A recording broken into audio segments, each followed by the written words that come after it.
Good morning. Mukhang ang ganda ng gising natin. Masayang masaya ang bawat isa. Sige. Masaya tayo kasi umulan na. Kung siguro unang okay, praise the Lord. Sana magtuloy-tuloy na po ang ating tag-ulan.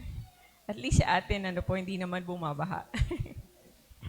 Okay, muli po, good morning sa bawat isa na naririto, and I thank the Lord sa pagdala niya sa bawat isa sa inyo.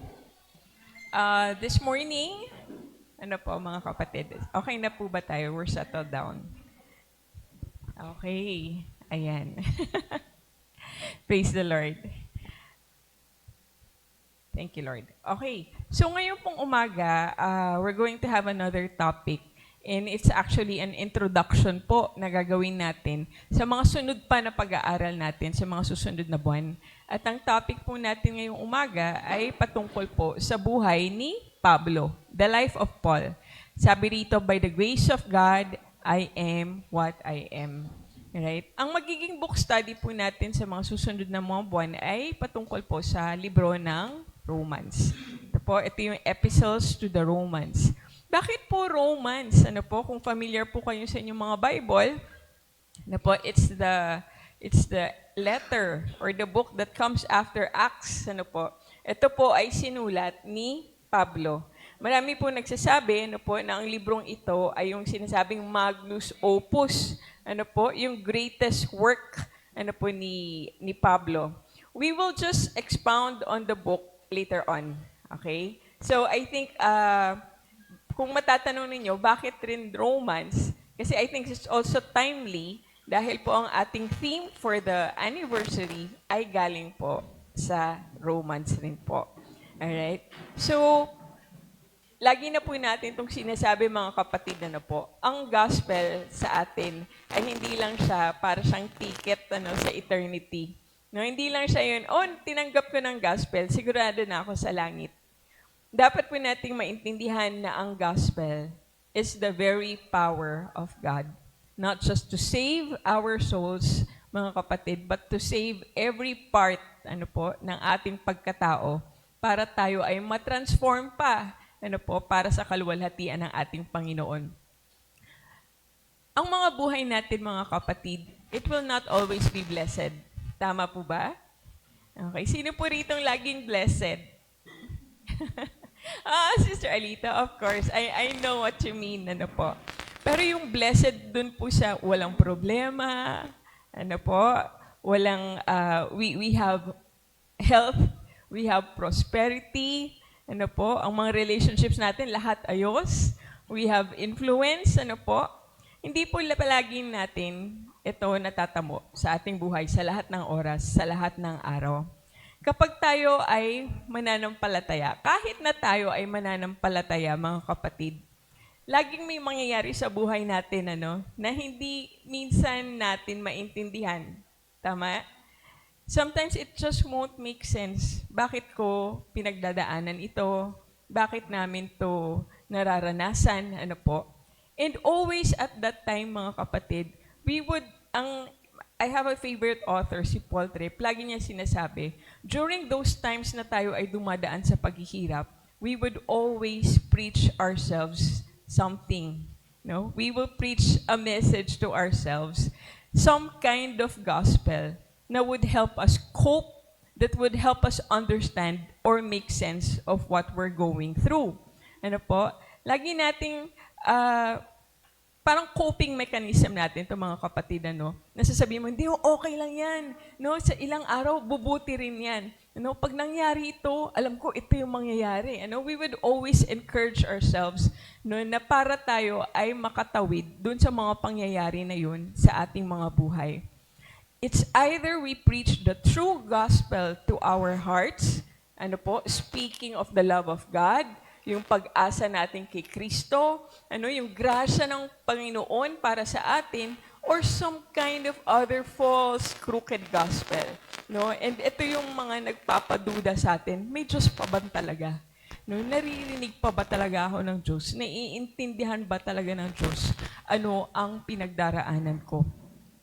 Yung book po ng Romans, mga kapatid, sa ating pag-aaral, it will greatly help us dig deep in our understanding of the gospel and see wider kung paano natin ia-apply ang gospel sa ating mga.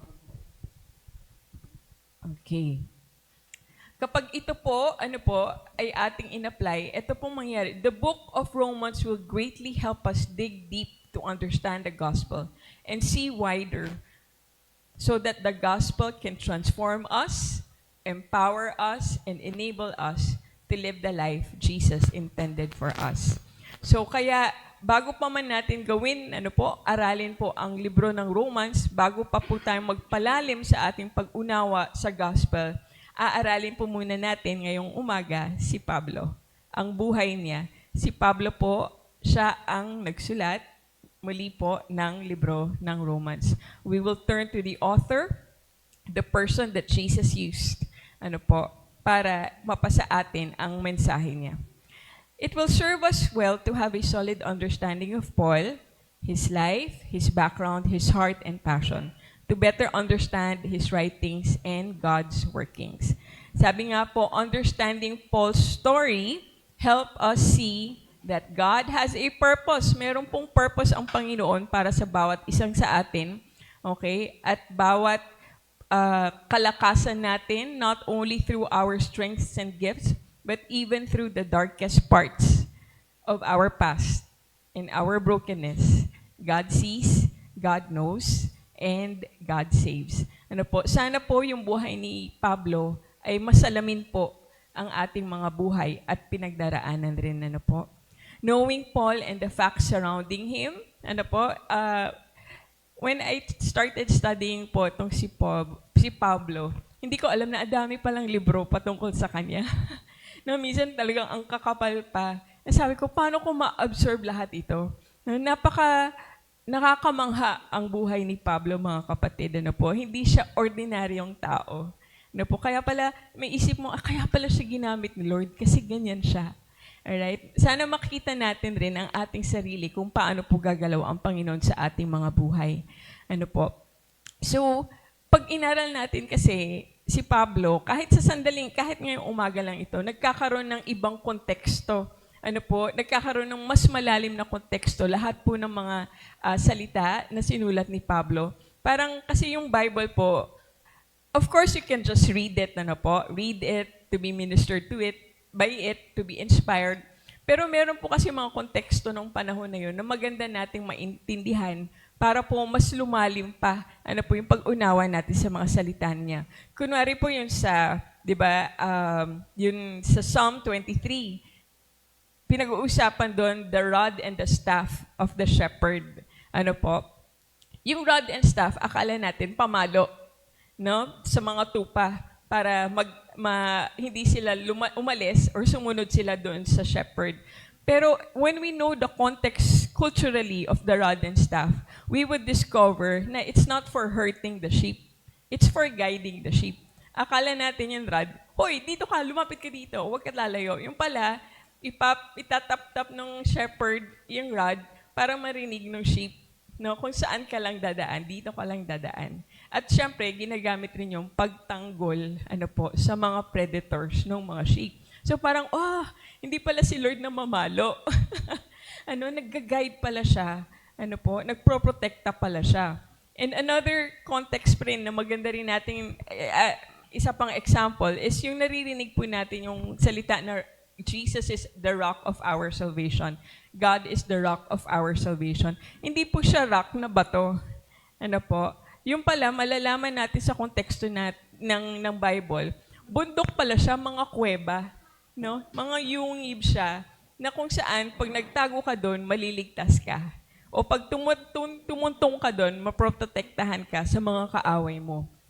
So, I hope that in studying Paul today, we will have this deeper understanding of the writings that we will study later on. All right. So our scripture readings will come from the gathered accounts in the book of Acts at iba pang mga sinulat ni Pablo sa kanyang salita. But there is one passage among all these passages na nagsa-stand out in describing who Paul is. So before we read it, I ask everyone to stand up. Let's read this together in reverence to the word of the Lord. It's from 1 Corinthians 15, 9 to 10. Let's read it. For I am the least of the apostles, unworthy to be called an apostle, because I persecuted the church of God. But by the grace of God, I am what I am, and His grace toward me was not in vain. On the contrary, I worked harder than any of them, though it was not I, but the grace of God that is with me. Tayo po'y panandali ang manalangin. Let's bow our heads to the Lord. Father in heaven, thank you, Lord, for this morning, for bringing each one of us here. Dalangin ko lamang po, Panginoon, ng iyong banal na salita ay tunay na manuot sa aming mga puso at isip. Lord, turuan mo po kami, Panginoon, patungkol sa buhay ni Pablo, para makita namin, Panginoon, paano po nito sinasalamin, O Diyos, sa aming mga buhay, ang mga ginagawa niyo, O Lord God, sa mga buhay ng iyong anak, Panginoon. Lord, turuan niyo po kami, Panginoon, bigyan niyo po kami ng pananampalataya, O Diyos, at bukas na puso, O Lord God, na makinig, O Lord God, at madinig, Panginoon, ang iyong mga pag-utos, O Lord God, at iyong mga gabay, Panginoon, at pagtuturo. Maraming salamat, Panginoon. We lift up this time to you, O Lord God, for you are most worthy, O Lord God, of our praise. All these we pray in Jesus' mighty name. Amen. Amen. Let's sit down. So our passage is found in Paul's teaching, or defense. Kung titingnan po natin itong 1 Corinthians 15, it is actually Paul's defense sa kanyang sarili noong tinuturo niya or dinidepensahan niya yung resurrection ni Jesus. Dito nililista niya dito sa 1 Corinthians 15, hindi ko na po ididetalye lahat yung parang description niya of himself. Sinabi niya, for I am the least of the apostles, unworthy to be called an apostle, because I persecuted the church of God. Pinapakita niya how he saw himself. Paano niya nakita ang kanyang sarili at ang kanyang nakaraan. Nakikita rin niya kung paano rin siya nakita ng Panginoon. How Christ saw him. Alright? And from this verse also, we see how that encounter shaped him. Na yung by the grace of God, but by the grace of God, I am what I am. At makikita rin natin how he lived out Christ's purpose for his life nung sinabi niya na, I worked harder than any of them.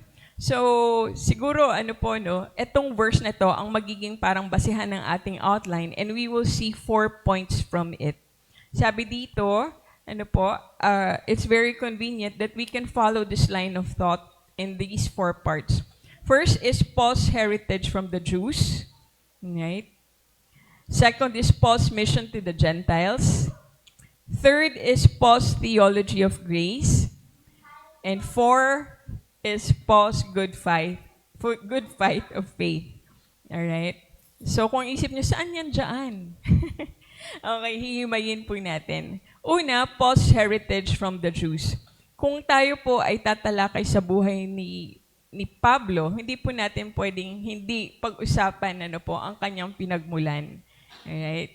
So sa 1 Corinthians 15:19, sabi dito sa verse 9, for I am the least of the apostles, unworthy to be called an apostle, because I persecuted the church of God. Okay, so paano natin masasabi na describe yung heritage ni Pablo na nagmula sa Jews? Jews yung Hudyo po, hindi Jews. Paul could not help but look at himself with deep humility. Bakit unworthy? Bakit siya yung the least of the apostles?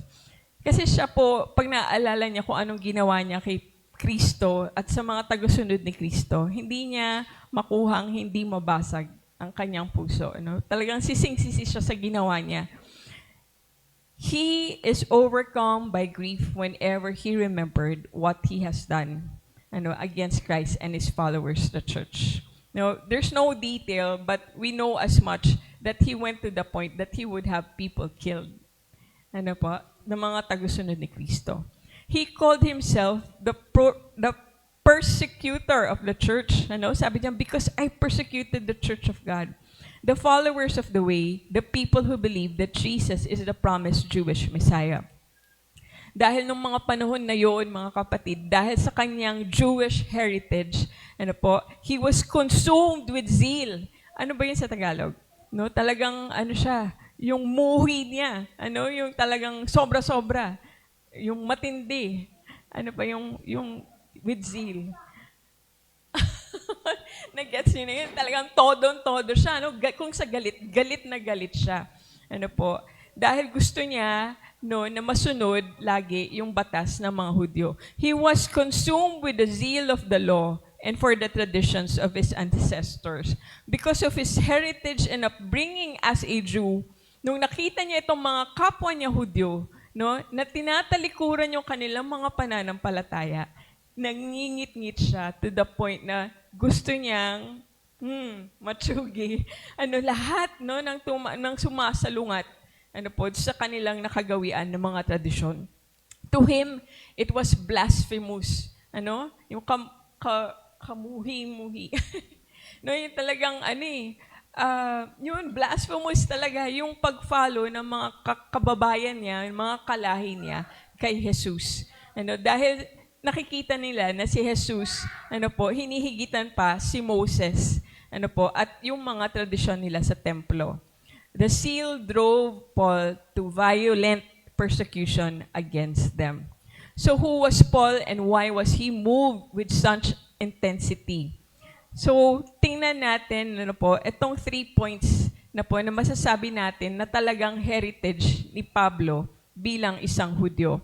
Sa kanyang mga salita, sinabi niya siya ay Hebrew of Hebrews, siya ay a citizen of no insignificant city, at siya rin ay faultless Pharisee of Pharisees. Intindihin po natin ano po ang tatlong punto na ito. In Hebrew of Hebrews, sa Philippians 3 verse 5, sinabi niya na, I am circumcised on the 8th day of the people of Israel, of the tribe of Benjamin, a Hebrew of Hebrews. Mga kapatid, yung pangalan ni Paul, yung totoong pangalan ni Paul ay Saul. Okay, it's the Jewish name of Paul, and it means ask for or prayed for. Saul is also the name of the first king of Israel. Okay, and saan galing tribe din si Saul? Galing rin siya sa tribe ng Benjamin, the same as Paul. Okay, so theologians point to the significance, ano po, na may connection yan, no? Same name, namesake, at same tribe. Ano po? So they can see na yung parents ni Pablo, yun talagang ano siya, kumbaga kung sa Pilipino, makabayan. Ano po? Makata. No? Yung tipong pag ikaw makabayan ka, Pilipino ka, ipapangalan mo sa anak mo, Jose Rizal. No? Maria Clara. No? Or Francisco. Balagtas. Ano po? So the same for them, there is significance that they named their child Saul. Okay? And hindi lang yun, the parents consecrated Paul or Saul to the Lord. Tipong yung akala mo, being circumcised on the 8th day, ano naman ang difference nun? Ano po, sa iba? Pag sinabi kasing circumcised on the 8th day, talagang yung isabihin nun, sunod na sunod ka sa batas nila, sa tradition nila. Hindi mo na pinalagpas ang isang araw. Ano po? Kasi sa kanila, kailangan kung eksakto ka sa batas nila, bawat araw susundin mo. So ngayon nagkakaroon tayo ng picture ano po, kung gaano ka-intense ano ang kanyang mga magulang sa pagsunod ng tradisyon ng Hudyo. Okay? So na-imagine nyo na sa bahay nila, ano, kung paano sila makitungo sa bawat isa, kung ganon sila ka-stringent, ano, na-imagine nyo kung sa pamilya, ang tatay mo, general, no? Naisip mo na kung kumain kayo, lahat kayo para kayong mga sundalo. Ano? So the same thing rin po doon sa pamilya ni Paul. They can also trace their roots to the tribe of Benjamin. Nung panahon na yon, hindi po usual na matrace mo pa yung mga ninuno mo. Pag na-trace nila yung ninuno nila, sabihin, ganun rin sila ka-intense. So nakikita na natin yung intensity ni Benjamin. Kayo po ba, alam pa po ba ninyo kung saan kayo nagmula? Kung talagang taga-bayambang talaga kayo, ninuno nyo, talagang dito nagmula. No? Kung kayo po ba ay mga hasyendero. Okay? Ano po, ako talagang sa lolo't lola ko lang ang natitrace back ko na aking ninuno. Kasi mga galing pa ng China, yung mga magulang, mga ninuno ng aking ama. And yung sa aking mother naman po, she was adopted. So in terms of yung heredity, wala akong kaalam-alam sino yung mga kamag-anak ko. Ano po. So sila, natitrace nila to the tribe of Benjamin na yun ang pinagmulan nila. And we know that the tribe of Benjamin is notable for their loyalty. Ano po? Nung mga panahon ng mga hari ng Israel, nahati kasi yung kaharian nila. At nung humiwalay si Judah, tanging si Benjamin na tribo ang sumama kay Judah. Okay, so you can see how fierce they were, how fighters they were, ano po, sa kanilang lahi, ano po. So, but through all that, mga kapatid, hindi lang yun. Meron ding particular na detail sa buhay ni Pablo na alam natin that would give us an idea bakit siya ang napili ng Panginoon. Na gawin yung ginawa niya. We will discover that Paul is also a dispersion Jew. Okay? So medyo technical na to, Please bear with me. Mukha akong nagle-lecture. Pag sinabing dispersion Jew, si Pablo, ibig sabihin, siya po ay isang Hudyo na hindi lumaki sa Jerusalem. Okay? So siguro sa konteksto natin, yung mga meron kayong mga kamag-anak, nag-migrate sa Canada or sa US, at yung mga anak nila, lumaki na sa lugar na yon. Okay? So yun yung sabihin mong dispersion Pilipino. Okay? Kasi hindi na sila lumaki sa Pilipinas. At kadalasan, itong mga dispersion Jew, sila ay nabubuhay na ayon sa kultura ng lugar na pinuntahan nila. Okay? So kung kunwari, ang tawag natin sa mga kamag-anak natin na lumaki na sa Amerika, mga Phil-Am. Okay? Hindi na marunong mag-Tagalog yan. Balubuluktot na yung Tagalog niyan. Okay? Hindi na sila matatas mag-Tagalog. Kahit na naintindihan nila yung Tagalog, slang na sila. Okay, kamusta kayo dyan? Meron na ba adobo? Okay, ganun na sila magsalita. Pero si Pablo, kahit na siya ay isang dispersion Jew, kaya niyang mag-Aramaic, kaya niya yung kanilang salita. So kung meron kayong kilala, kamag-anakan yung Phil-Am, pag uwi dito, nagpapangasinanse pa. Okay, nagtatagalog pa. Isabihin, ganon nila na preserve, ang kanilang culture. Si Pablo, ganun po siya. Nung sinabi niyang ako ay Hebrew of Hebrews, isabihin, nagsasalita ako ng Hebreo. Hindi ko kinalimutan ang aming lengguwahe. So syempre, magagawa mo lamang yun pag kung ikaw ay nagsasalita ng Hebrew or sa atin, Tagalog sa bahay ninyo, kahit nasa abroad kayo, or nagbabasa ka at nag-aaral ka nung salita nyo talaga. So yun po yung sinasabi niyang Hebrew of Hebrews siya. Mula sa lineage, mula sa yung sa pamumuhay nila, at mula rin dun sa kung paano sila kinonsecrate ng kanyang mga magulang sa kanilang relihiyon. Pangalawa ay citizen of no insignificant city. Yun ang description ni Paul sa kanya. Acts 21 verse 39, sabi niya, I am a Jew from Tarsus in Cilicia, a citizen of no ordinary city. Okay? So dito makita natin, okay, dispersion Jew siya, at dito siya isinilang, dito siya lumaki. We can assume from Paul's birthplace, na napakayaman, napakamakapangyarihan ng city na pinanggalingan niya. Siguro kung sa atin po yun, saan ka lumaki, saan ka pinanganak? Sa Maynila. Okay? Or ngayon, sa BGC. Wow, diba? So parang alam na natin kung ano yung kultura doon, alam na natin ekonomiya doon, alam natin na walang doon, barong-barong doon sa lugar na yan. Unless doon ka sa gilid. Di ba yung sinasabi? Saan ka nakatira sa Alabang? Alabang gilid. Sa Makati. Makati, tabi ng Makati. Ano po? So sa kanila, talagang they were at the center of this very rich and progressive city. Okay? At hindi lang yun, mga kapatid.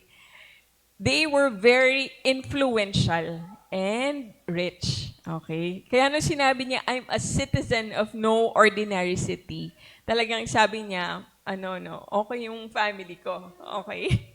Alright. So, yung dito, makikita rin natin, nang sinabi niyang siya ay citizen ng lugar na yon, it's a Roman outpost, I think. It's another city ruled by the Romans and also the Greeks. No? Pinagmulan siya ng Greeks. So pag sinabing citizen ka doon, hindi ka slave.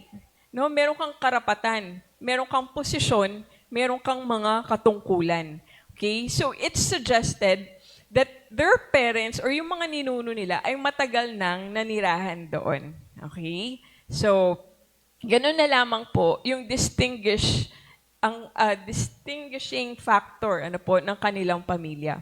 At hindi lang yun po, ang Tarsus, ang lugar na kinalikahan nila, ay kilala sa buong mundo. No? Nung panahon na yun, yung buong mundo, syempre nandun lang yan. Hindi pa siya as worldwide as our world now. Isabihin nyo, sa lahat ng ginagalawang mundo nung panahon na yun, kilala ang Tarsus sa tent making. Okay? So for those who know the life of Paul, being a tent maker, so dito makokonect na natin, kaya pala siya tent maker. Yung pinagmulan niya, yung ginagawa ng pamilya niya, yung negosyo ng pamilya niya, ay gumawa ng tent. Okay? At hindi lang yung tent na yung nakikita nating tent dito. No? This tent is really high quality, expensive, of the best material, na yung ginagawa rin siyang mga sail, ng mga barko na ginagamit nila doon. So you could just see kung gaano ka, hindi lang siya pipitsugin na parang nagtayo ka lang dyan at gumawa ka ng mga lona, na tent. Ito talagang mga ginagamit sa industry nung panahon na yun.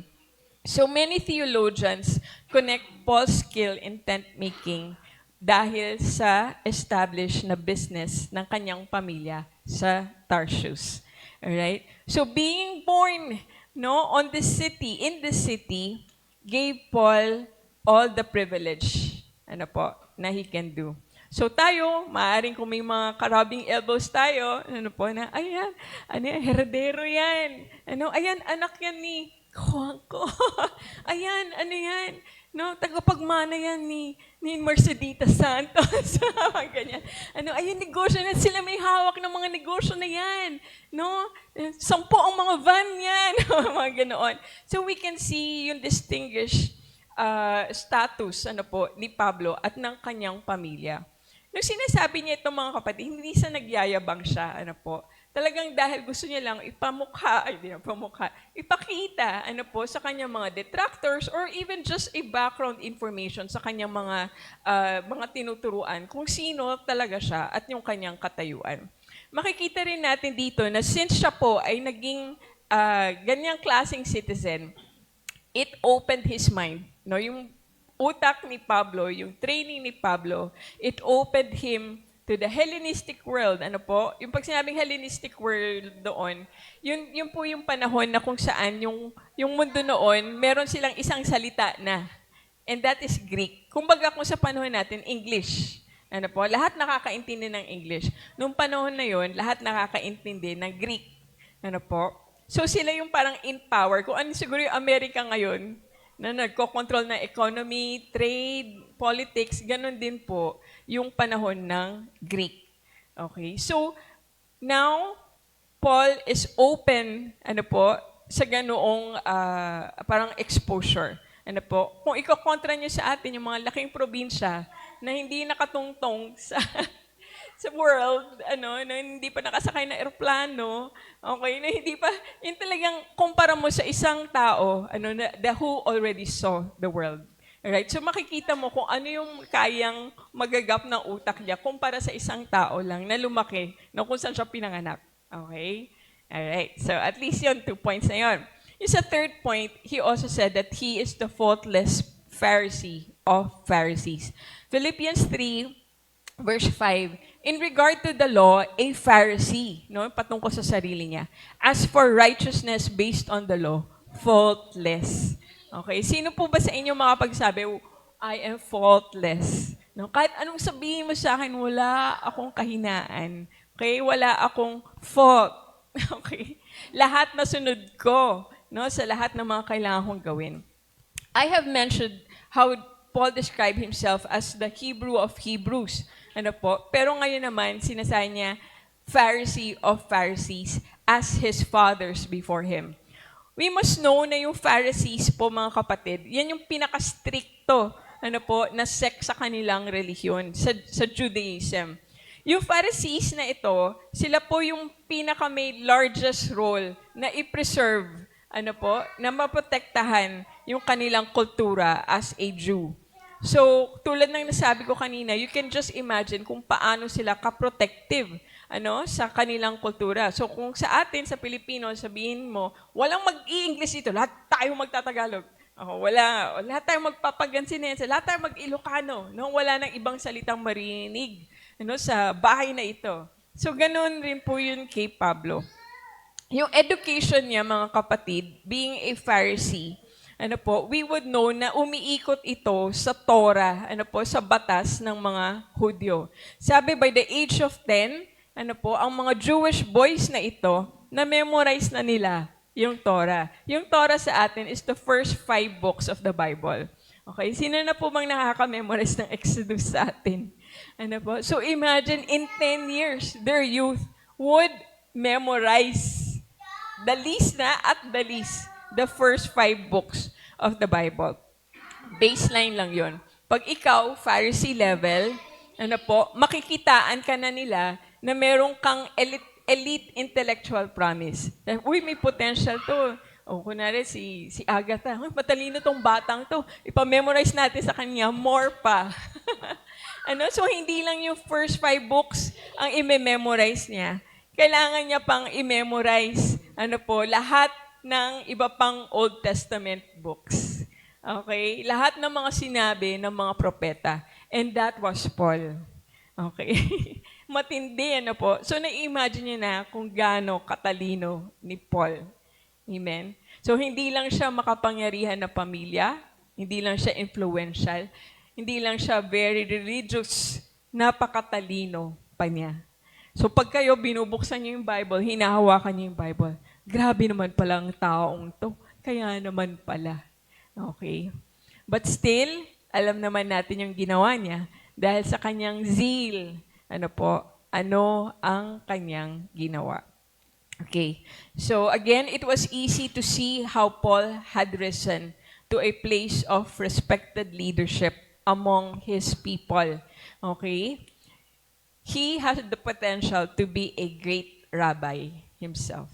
Okay? So, syempre, pag ikaw bata, sinasabi palagi, yung potential mo, uy, ikaw yung susunod na mayor, no? Kayang-kaya mo yan. O ikaw yung susunod na presidente, no? Ikaw maghahawak, no, ng ating mga negosyo. Ikaw na yung susunod. Ikaw na yung magsasucceed sa atin. So, you can just imagine yung pride ni Paul.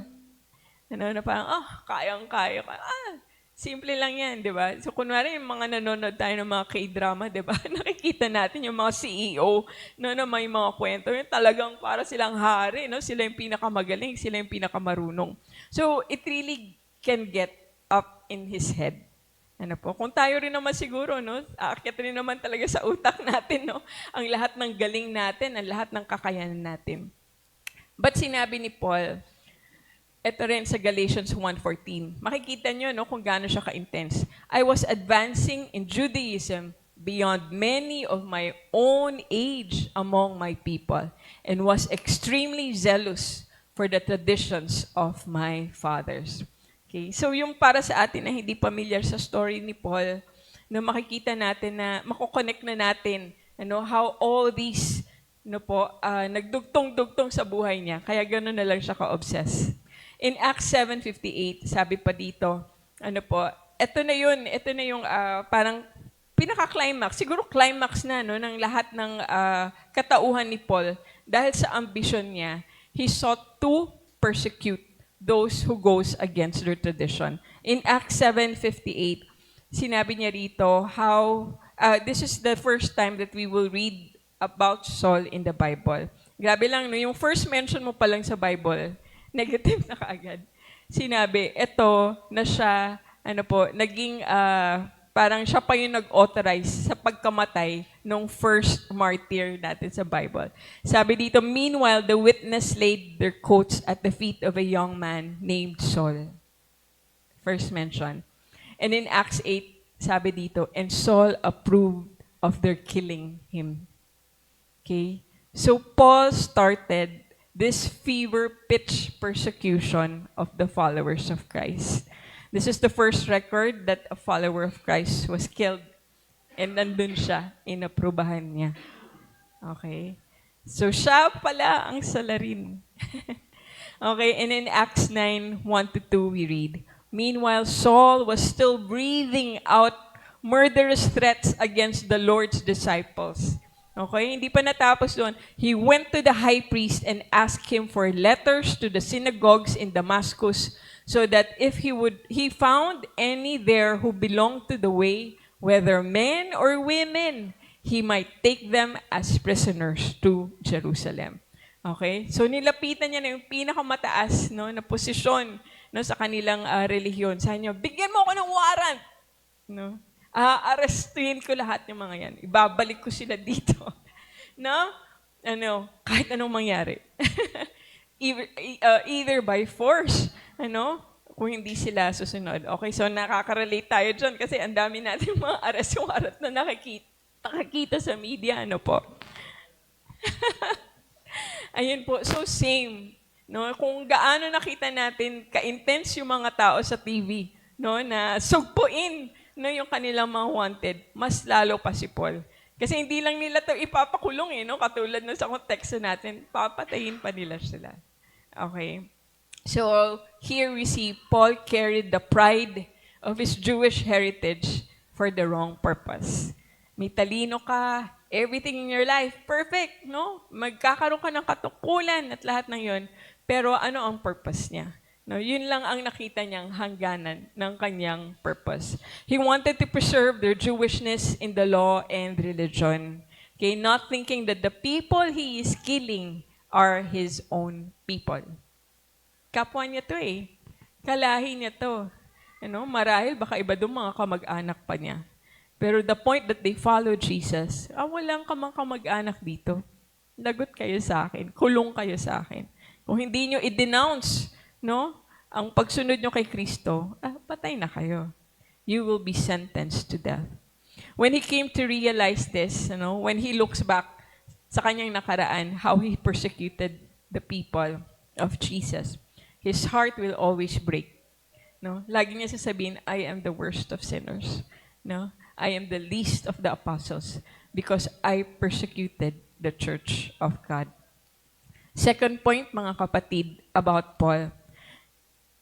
We are to know that Paul has a mission to the Gentiles. Okay? And this is God's intention for his life. In 1 Corinthians 15:10a, it says, but by the grace of God, I am what I am. Dito nakikita na niya, yung totoong destiny niya sa na tinalaga sa kanya ng ating Panginoon. Paul repeatedly confesses his past in his letters. In Galatians 1:13, he would always say, I persecuted the church of God violently and tried to destroy it.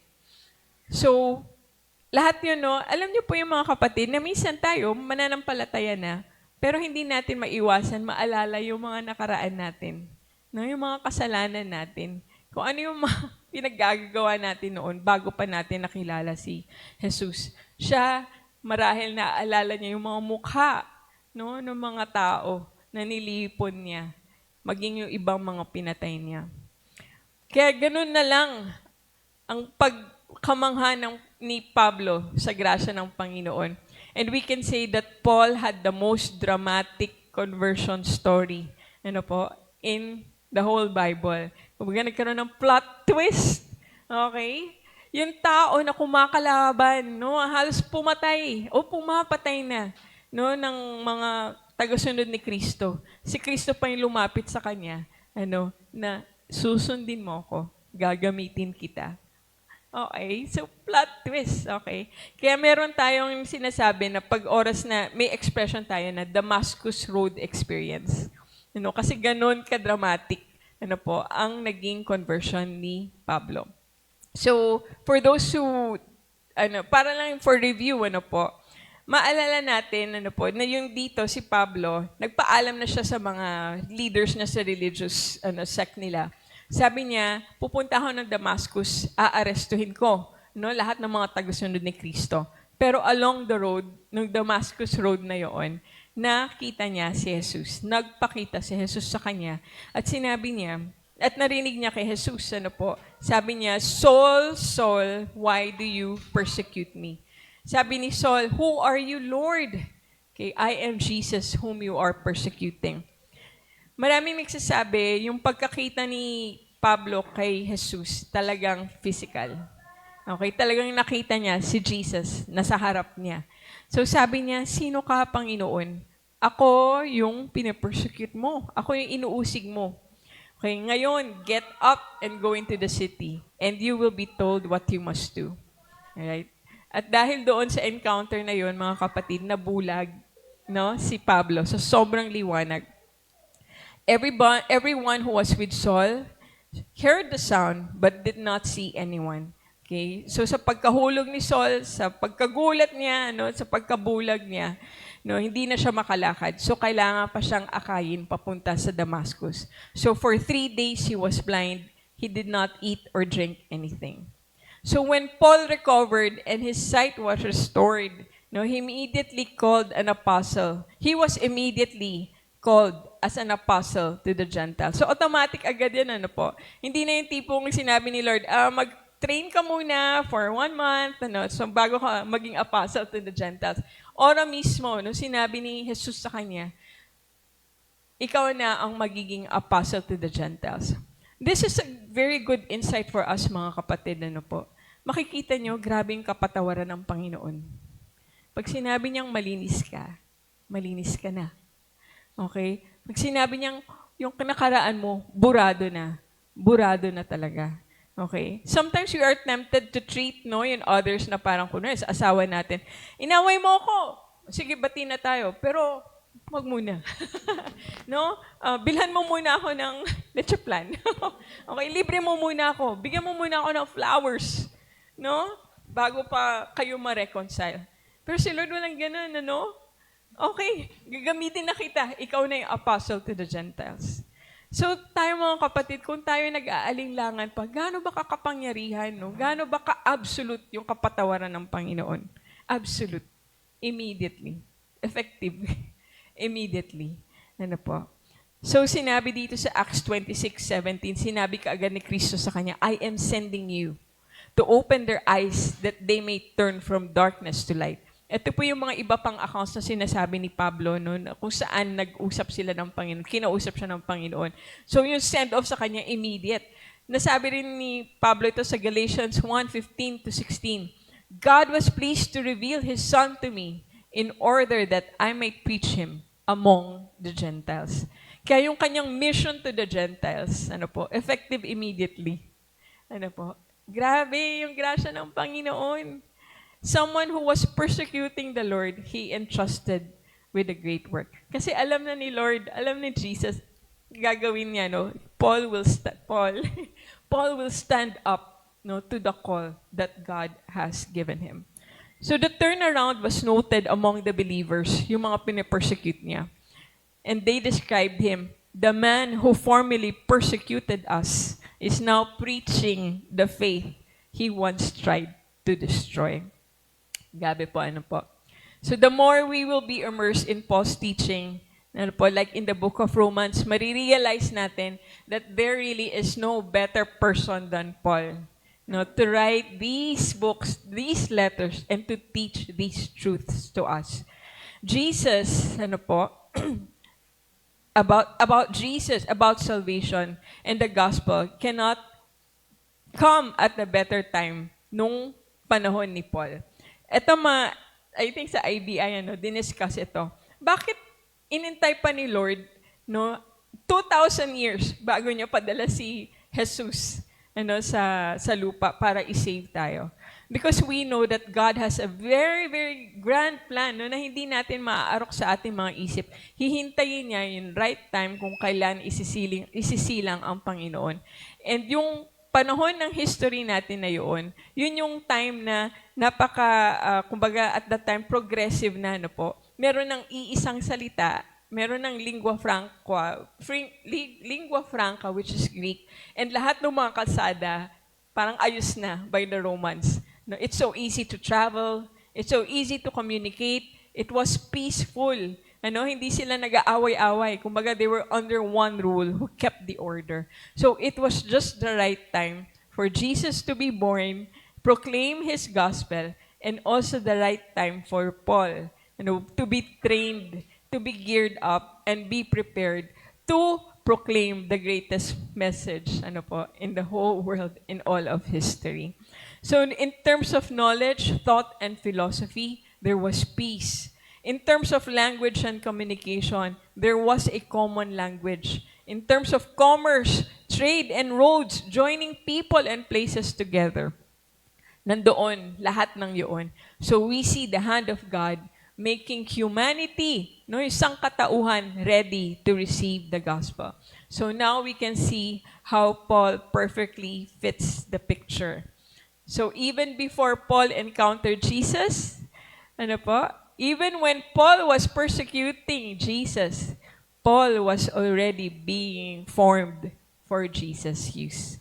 In Galatians 1 verse 1, but when God, who set me apart from my mother's womb and called me by His grace, was pleased to reveal His Son in me so that I might preach Him among the Gentiles. Okay, grabe na po.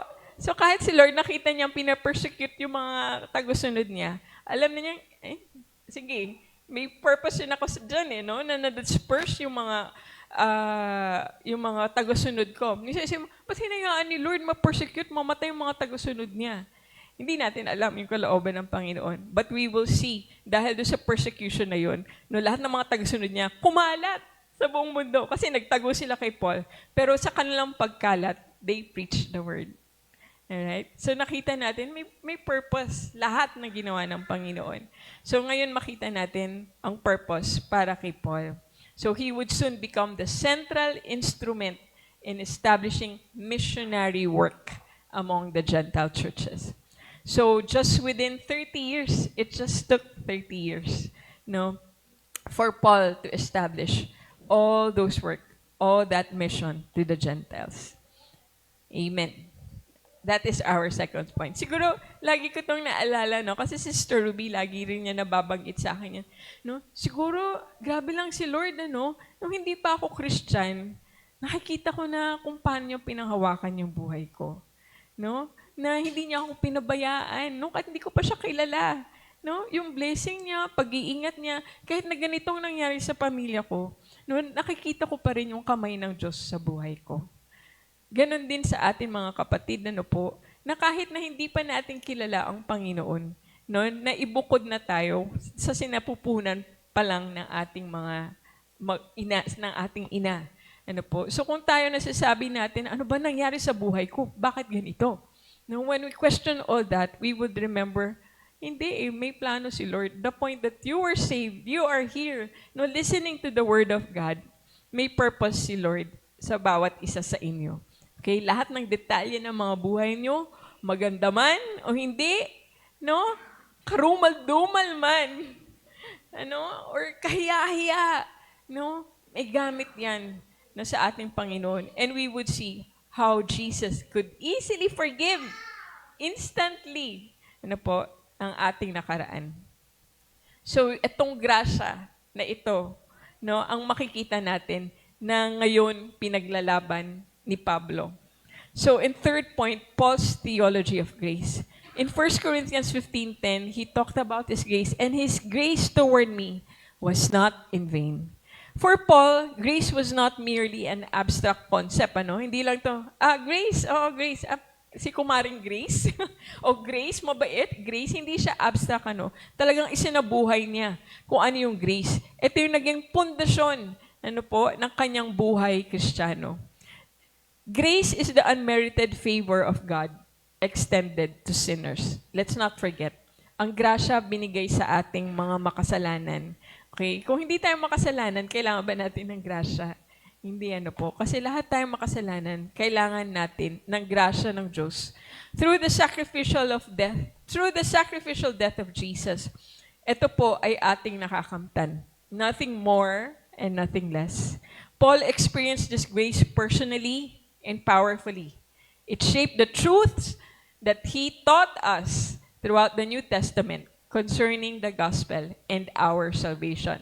If Jesus could save his chief enemy in the worst of sinners, no one is beyond the reach of Christ. Okay? So wag niyo po sasabihin, hindi na ako mapapatawad ni Lord. Huy! Hindi totoo yan. Kapatawaran ni Lord para sa atin. Okay? Ito hihingin natin, ito tatanggapin natin. Many theologians consider Paul's letters, especially the epistles to Romans, Galatians, and Ephesians, to be the clearest and fullest teachings on God's grace in the New Testament. So kung sino lang ang pwedeng magturo, this is just my opinion, na talagang makakaintindi ng grasya, si Pablo na yun. Hindi pa naman ako umabot sa grabing ginawa ni Pablo, And yet see the grace of the Lord sa kanya. Ganon din po sa atin, mga kapatid. In Acts 20:24, Paul describes his ministry. The ministry that I received from the Lord Jesus is what? To testify to the gospel of grace of God. Okay, gospel of grace. Yun yung naging mission niya. Few understood God's plan of salvation more clearly than Paul. And he held the gospel to one unchanging standard, God's grace. And you would always hear, grasya lang ni Lord, grasya ng Diyos. Yun yung laging sinasabi ni Paul. In Ephesians 2:8-9, ito yung pinagtanggol niya. For it is by grace you have been saved through faith. And this is not from yourselves. It is the gift of God, not by works, so that no one can boast. So as we go through Paul's letters, we will see his deep conviction, mga kapatid. Talagang ganun na lang. Kanyang conviction, yung kanyang paniniwala. Kasi alam niyang totoo. Naramdaman niya, ang grasya ng Panginoon sa kanyang buhay. In Galatians, Paul shows how fiercely he fought for the gospel. Kahit si Peter, kinalaban niya. Tinayuan niya yung grasya ng Diyos para sa mga hentil. Kasi noong mga panahon na yun, si Peter sabi niya, siguro kailangan ma-circumcise kayong lahat. Kailangan siguro mag-comply tayo doon sa law ng mga Judaism. Pero sinabi ni Pablo, hindi na. By grace na tayong kaligtasan natin. And because of that, talagang sinasabi niya na everyone who preach a different gospel other than the gospel of grace, sana'y masumpa siya. Ganun yung ka-intensity ni Pablo. So makikita ninyo yung intensity ni Pablo sa buhay niya noon. Dinala niya sa intensity niya bilang apostol ng grasya ng Panginoon. Mga kapatid, we need this understanding of grace. Okay? Mahaba pa to. And I think Romans will help us understand this more. As we go through every verse, every book in Romans, we would know that God's grace, ang talagang kailangan natin maintindihan. Mababatak lang yung mga brain cells natin. Medyo lang parang lecture type or anything. Hindi kayo maboring sila or Pero we just look to God's grace pa rin. Nahayaan niya yung mga salita at pag-aaral na ito. Yung talagang tumatak po sa ating mga puso. Kasi kumbaga kung kayo, 7 years na tayo mga kapatid, kung laging papakain pa rin namin sa inyo, ay pansit, hindi pansit, ay gatas, paano po kayo magiging malakas o malusog kung inom lang kayo ng inom ng gatas? Kailangan na natin ng meat, na maintindihan natin, gaano ba kalawak talaga ang mga katuruan ng Panginoon para sa atin. And this way, kayo rin mga kapatid, you will be able to teach others. Kayo po ba, kaya nyo na bang mag-share sa inyong mga kamag-anak? Naintindihan niyo na po ba talaga yung gospel, yung kaligtasan ninyo? Ano po? Baka baliktarin lang ng kausap mo yung spelling, nalito ka na. Ano? Tinanong lang niya, ano kay ba ni Pedro kay Pablo? Wala na, no? Hindi na natin, hindi na. Sige, babalikan na lang kita, no? Paano ko ba i-defend ang aking faith? Paano nga ba talaga ako naligtas? Okay, so we cannot share the gospel if we ourselves do not understand the gospel. So hopefully, our study, itong grace, itong gospel na ito, tayo ay makapag-share at magkaroon ng lakas ng loob. Para, of course, no, yung salvation ng ating mga mahal sa buhay. At hindi lang yun para sa ating pamumuhay. Alam ko, many struggle, in living their lives. No, akala nila, basta masave lang ako, okay na ako. Bakit ang hirap pa rin mabuhay? Ang hirap pa rin ipagtanggol si Lord? Bakit ang hirap pa rin to make choices that you know that will please the Lord? No? Paano ko ba ma-overcome itong mga kasalanan ko na ito? Paano ko ba ma-overcome itong mga kahinaan na ito? Gusto ko maging mabuting asawa, no? Maging mabuting ina, maging mabuting anak, pero paano? No? Gusto nating maging maayos ang lahat, matiwasay, sagana, pero paano? Okay? But we will know, in the end, it's really all by grace. When we begin to rely on His grace alone, we will find more God, more of God, more of grace. Sa ating paghintay, sa ating pagtsatsaga, we will realize that by grace, it's only Jesus that we need. Si Jesus lang ang ating kailangan. So nawa itong grace na ito sa ating pag-aaral, sa ating pag-intindi, ay tunay na mag-umapaw sa ating mga buhay. Amen. And lastly, the Paul's good fight of faith. In 1 Corinthians 15:10c, sinabi ni Pablo, "On the contrary, I worked harder than any of them, though it was not I, but the grace of God that is with me." For us who know Paul, we would see yung lawak ng kanyang ginawa. Talagang nung sinabi niyang, I worked harder than any of them, no, dahil sa grasya ng Panginoon, talagang nakita natin kung paano siya tumodo. Okay? Again, the zeal that he had in becoming a Pharisee and persecuting the follower of Jesus, in-apply niya sa kanyang pagkilala kay Kristo at pag-proclaim ng gospel. He made disciples and established churches outside Jerusalem. Many scholars estimate na si Paul, siguro nagawa niya mga around 9 to 14 churches ang na-establish niya. Marami yun, ano? Ang Gospel of Grace, ilan tayo? 4.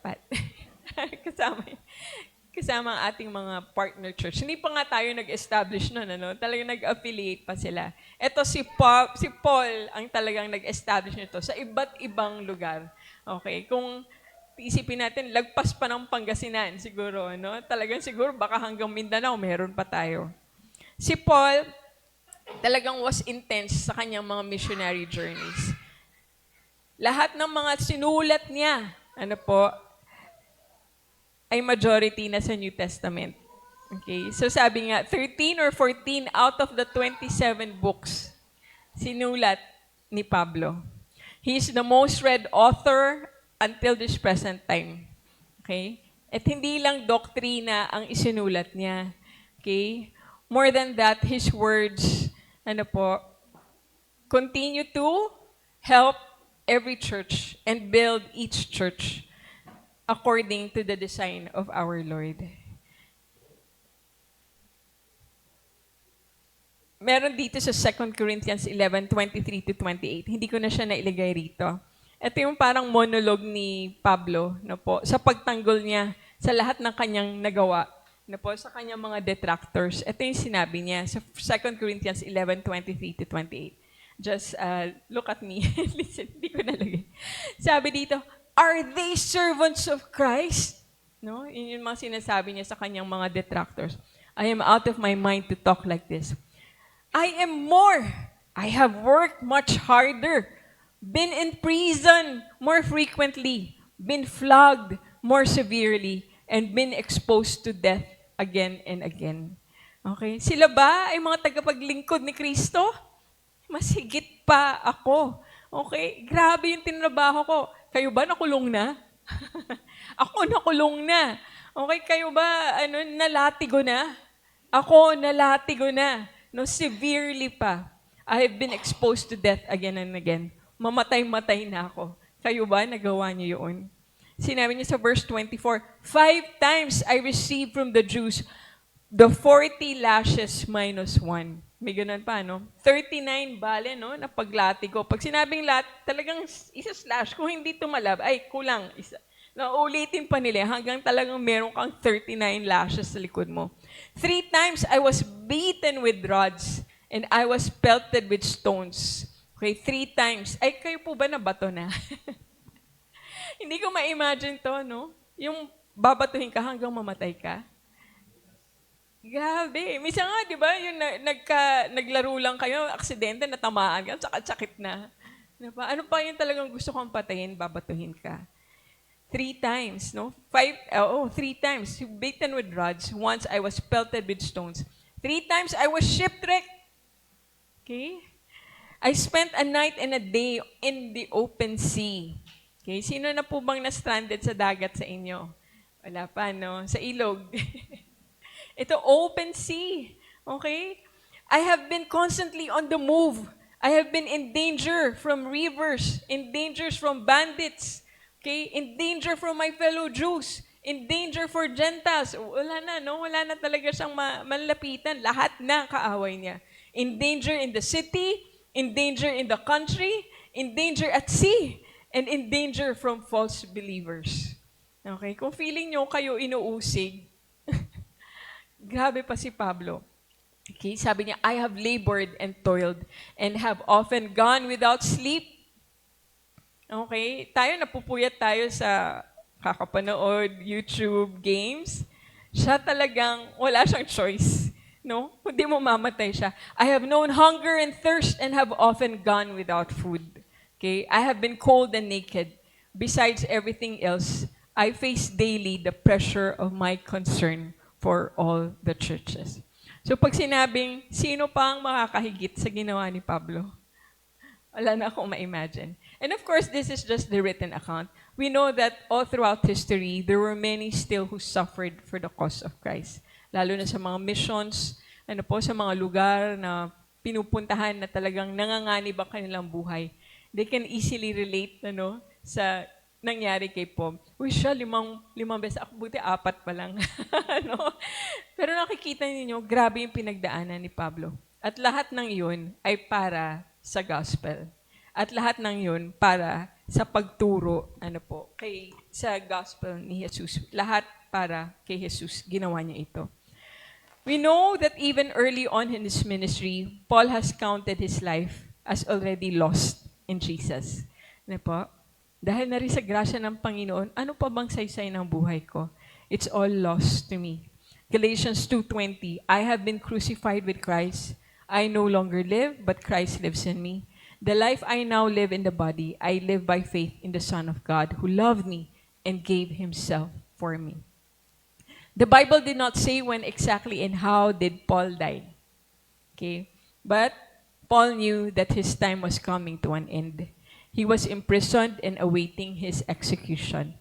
In 2 Timothy 4, verse 6 to 7, sabi niya, For I am already being poured out like a drink offering, and the time for my departure is near. I have fought the good fight, I have finished the race, and I have kept the faith. The most commonly accepted account of Paul's death comes from the writings of Eusebius, an early church historian. Sabi niya, si Pablo ay pinugutan ng ulo. Okay? It was ordered by the Roman emperor nung panahon na yun, si Nero. Dahil sinisi niya lahat ng mga Kristiyano, nagkaroon ng malaking sunog sa Rome. Medyo baliw rin tong si Nero, So, sa talagang kabaliwan niya, siya pala talaga yung nagsunog ng Rome. At sinisi niya, sa mga Christians. So, dahil doon, sunod-sunod, na in-execute, dinakip, at in-execute ang mga tagasunod ni Kristo. With all indication, Paul died for his faith in Jesus. Paul never abandoned the work. Paul never doubted his calling. He may have been discouraged or weakened, but by the grace of Jesus, he always proved sufficient. The Lord always proved sufficient. His heart was always burning for Christ.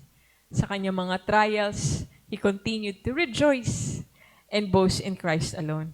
Lahat ng ito mga nangyari, mga kapatid, hindi mo makita si Paul na parang kita mo lasog-lasog, no? Na parang ayaw na makipag-usap. Instead, anong nakita ng mga tagasunod ni Kristo sa kanya? He was rejoicing.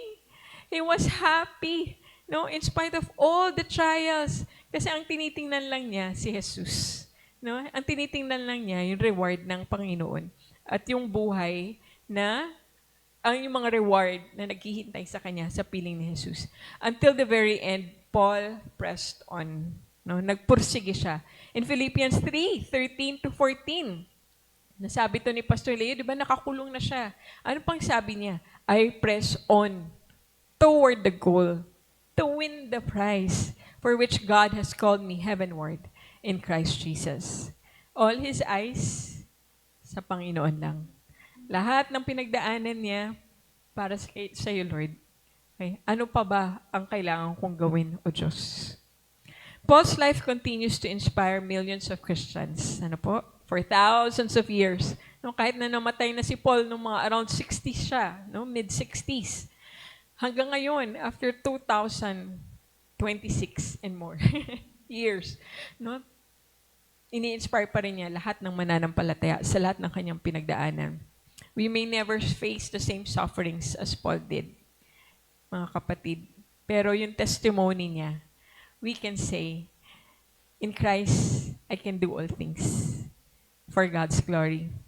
We too can say, all things work together for the good of those who love Him and are called according to His purpose. Dahil kay Paul, we too can say, to live is Christ, to die is gain. We too can say that we are more than conquerors through Christ who loves us. We too can say that nothing can separate us from the love of God. Alam natin marami pang sinabi si Pablo, ano po, that would always help us cope, no, with our trials, no, with all the difficulties that we are facing. And I hope that as we learn, read, and study, ano po, the book of Romans, we would keep these words to our hearts, no, and also have something to fight for, like Paul did. In the end, in conclusion, Paul's story and testimony is not ultimately about Paul. Okay? It was about the grace of God. It's about Jesus. Like what Paul said, through Christ and by His grace. A persecutor became the preacher of the faith he persecuted. An enemy of Jesus became a great apostle. A broken man became a faithful servant. Merong isang poem siguro, this is what I will leave with you last. Just 2 lines from that poem. I think it's from C.T. Studd. Ano po? Sinabi niya, only one life will soon be past. Only what's done for Christ will last. Isa lang ang mga buhay natin, mga kapatid. At ang bilis lang ng mga araw. Ano? Si Kian laging sasabihin niya, pag Sabado, Sunday na naman. Ang bilis. Ano po? Nalipas na naman ang isang linggo and here we are again. Ang bilis lang ng buhay natin. It will soon pass. Pero lahat ng gagawin natin sa buhay natin, lahat ng ginawa natin para kay Jesus, yun lang ang magtatagal. Amen. In Philippians 1:6, this is our faith, and this is Paul's faith for you also. This is his confidence. I am confident of this very thing, that He who began a good work in you will perfect it until the day of Christ Jesus. Huwag kayong mangamba, mga kapatid. Huwag niyo isipin, ang hirap naman yung buhay ni Paul. Kakayanin ko ba yan? You would understand that it will be Christ who would do all these things in our lives. So as Paul has faith in Jesus, let us find our faith in Jesus. He will do His will, His perfect will in our lives. Amen. Amen po. Sige po, tayo po ay tumayo.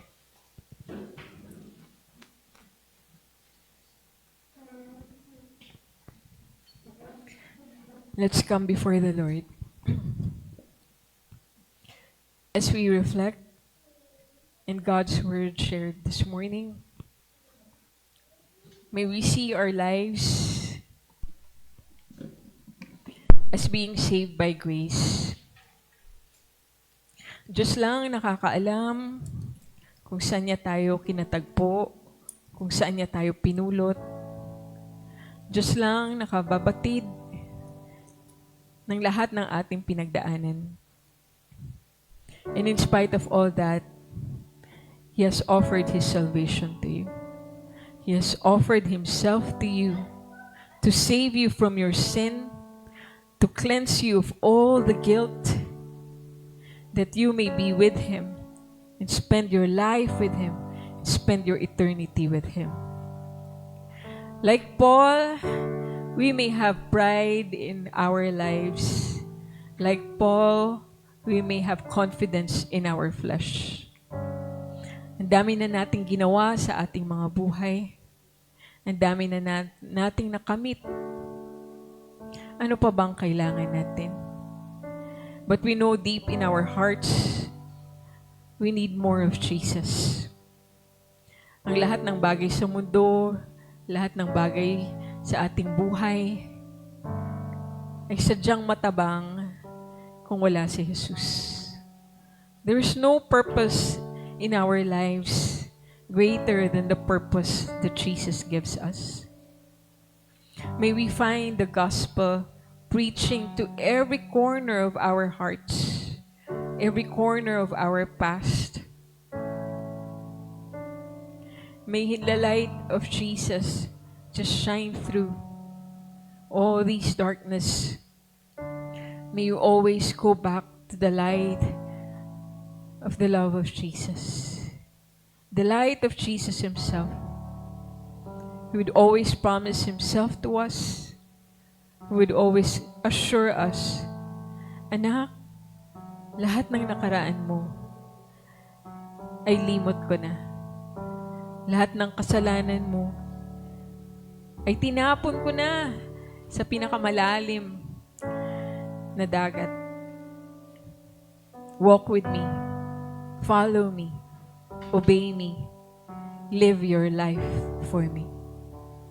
Salamat, Panginoon, O Lord God, that you constantly remind us, O Lord God, that we need you and no one else. Salamat, Panginoon, sa grasya mo na araw-araw ay umaabot sa amin, Panginoon. Nagpupuno sa amin, Panginoon, sa lahat ng aming kahinaan at kakulangan. Maraming salamat, Panginoon, O Diyos Ama, that we may live this life in confidence and enjoy, O Lord God, knowing that our salvation, O Lord God, has already come. Wala na kaming kailangang patunayan sa iyo, Panginoon, O Diyos Ama, kundi ang mamuhay lamang, Panginoon, O Lord God, sa ilalim, Panginoon, ng iyong pag-ibig, gabay, at pag-iingat. Salamat, Panginoon. Lord, I pray for your church, O Lord God, Gospel of Grace Bayambang. I pray for each person, O Lord God, that you have brought, O Lord God, to this church. I pray, O Lord God, for their lives, O Lord God, to be found in you, Panginoon, and to be established, Panginoon, in the gospel, O Lord God, so that they may defend you, O Lord God, speak for you, Panginoon, and testify, O Lord God, of what you have done in their lives, the salvation that you have brought, O Lord God, to them, Panginoon. Let their lives shine, O Lord God, Panginoon, Lord, as light and as salt, O Lord God, Panginoon, Lord. Bring influence to their world, to their families, O Lord God. Panginoon, gamitin mo po ang bawat isang naririto, Panginoon. Sa amin, Panginoon, O Diyos Ama, na naghahanap pa, Panginoon, O Lord God. Nag-iisip pa, umiintindi pa, Panginoon, O Diyos Ama. Tulungan mo po ang aming mga pananampalataya, Panginoon. Tulungan mo po kaming lumakad na may pagsuko sa iyo, Panginoon, at pag-ubaya, Panginoon, sa inyo, O Diyos Ama. Lord, O Lord, O Lord, balutin niyo lamang po kami ng iyong pag-ibig, Panginoon. We cannot do all these things by ourselves, O Lord God. Many times we've tried, O Lord God, by ourselves. But Lord, you have shown yourself, Panginoon, enough, faithful, and gracious, O Lord. We only need to come to you. Salamat, Panginoon. Uphold your church, O Lord God. This is your body, Panginoon. And not even, O Lord God, the gates of hell will prevail against your loved ones, O Father. Thank you, Jesus.